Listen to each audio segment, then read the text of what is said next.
హాజరుపరచడం జరిగింది. హాజరుపరిచిన తర్వాత ఆగస్టు 1 వరకు కూడా ఆయనకి రిమాండ్ విధించడం జరిగింది.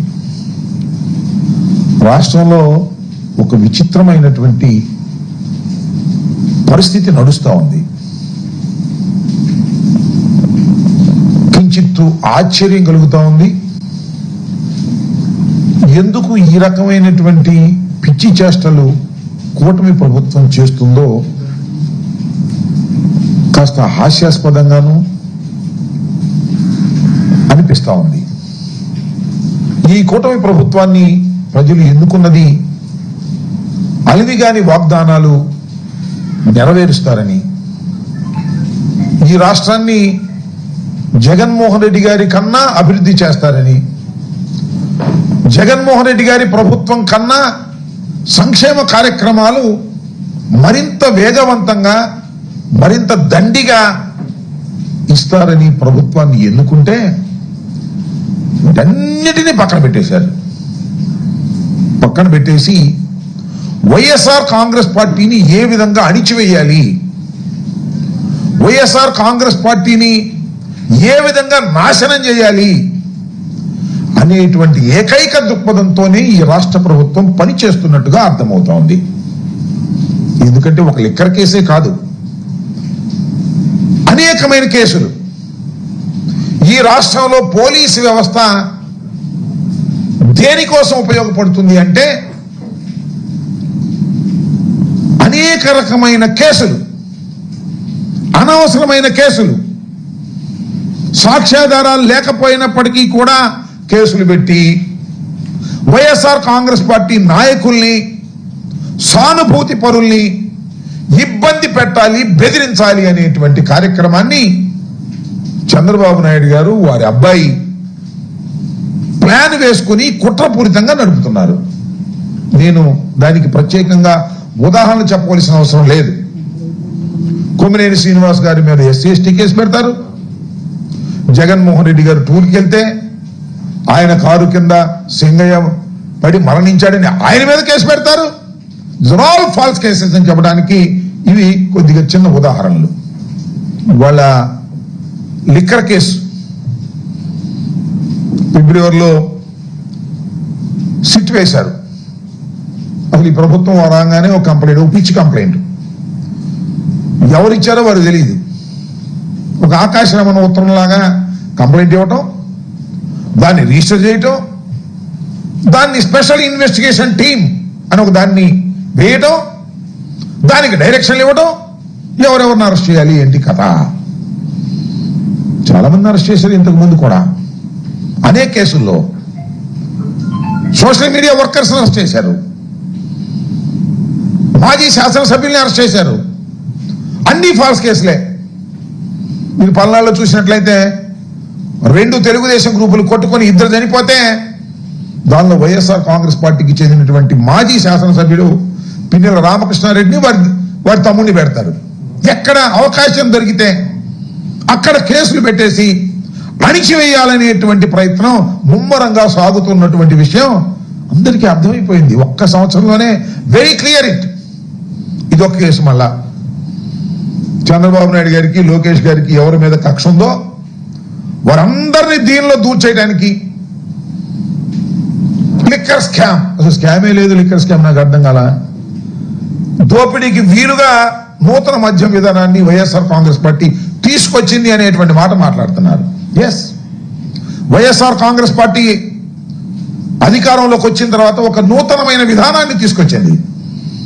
దానిలో ఎవరి ప్రమేయం లేదు, ప్రైవేట్ ప్రమేయమే లేదు, టోటల్ గా గవర్నమెంటే. డిస్టిలరీల దగ్గర నుంచి లిక్కర్ తీసుకోవడం, అవుట్లెట్స్ అన్ని కూడా గవర్నమెంట్వే. ఎక్కడ ప్రైవేటు వారి జోక్యం లేదు. ఇవాళ అన్ని ప్రైవేటు వారి జోక్యం. బెల్ట్ షాపులు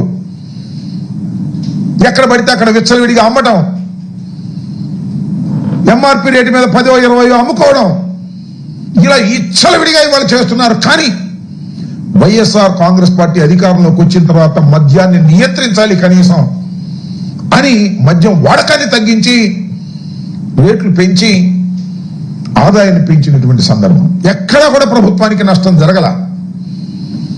జరగకపోయినా మేము అధికారంలోకి వచ్చాం, కూటమి ప్రభుత్వం ఘన విజయం సాధించింది, చంద్రబాబు నాయుడు గారి ప్రభుత్వం, జగన్మోహన్ రెడ్డి గారికి కేవలం 11 సీట్లే వచ్చాయి, దీనిలో ఎవరెవరు ఉన్నారో కక్ష కట్టేసి వారందరినీ తీసుకొచ్చి లోపల పెట్టేయాలి అనేటువంటి కార్యక్రమంలో వాళ్ళ చంద్రబాబు నాయుడు గారు ఈ సిట్టు పవిత్రం చేస్తా ఉంది.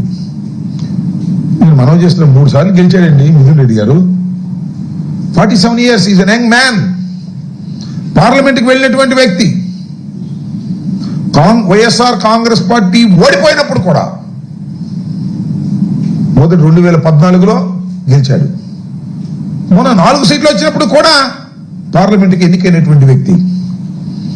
రాజకీయ కుటుంబం నేపథ్యం ఉన్నటువంటి వ్యక్తి పెద్దిరెడ్డి రామచంద్రారెడ్డి గారు చంద్రబాబు నాయుడు గారితో సమకాలికుడు.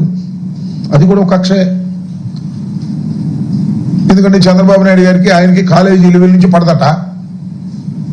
ఆ కక్ష కాంగ్రెస్ పార్టీలో ఉన్నాడు పెద్దిరెడ్డి గారు, వైఎస్ఆర్ కాంగ్రెస్ పార్టీలో ఉన్నాడు, ఒకే జిల్లాకు చెందినటువంటి వ్యక్తి. ఆ కుటుంబం మీద కక్ష పెట్టారు. సందులో సడేమి ఇతను కూడా లోపలేసేద్దాం, జగన్మోహన్ రెడ్డి గారికి సన్నిహితంగా ఉంటున్నాడు. ఢిల్లీ రాజకీయాల్లో జగన్మోహన్ రెడ్డి గారికి తోడుగా ఉంటున్నాడు.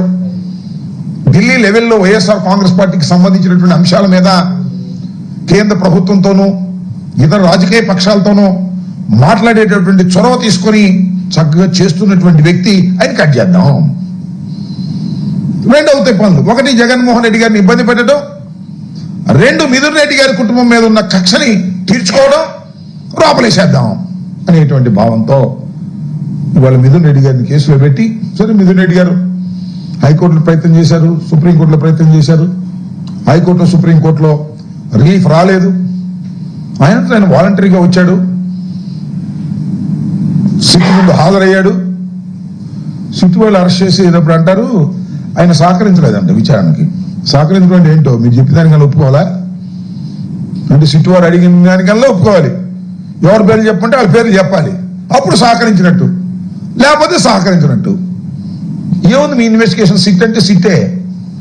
చంద్రబాబు సిట్టు అంటే సిట్టు, లోకేష్ సిట్ అంటే సిట్టు. దానిలో ఎవరిని పెట్టాలంటే వాళ్ళని పెట్టచ్చు, రాంబాబుని పెట్టాలంటే పెట్టచ్చు, ఇదిగో మిమ్మల్ని పెట్టాలన్నా కూడా పెట్టచ్చు.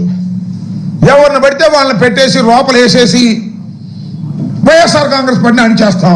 మీ వల్ల కాదని చెప్తా ఉన్నా. ఎన్ని వందల మందిని మీరు అరెస్ట్ చేసినా, ఎన్ని వందల మందిని మీరు జైలుకు పంపినా, ఎంతమంది నాయకుల్ని మీరు పంపినా వైఎస్ఆర్ కాంగ్రెస్ పార్టీని అణచలేరు. ఇది తెలుసుకోండి మీరు. ఫస్ట్ ఆఫ్ ఆల్ ఇది మాకేం కొత్త కాదు.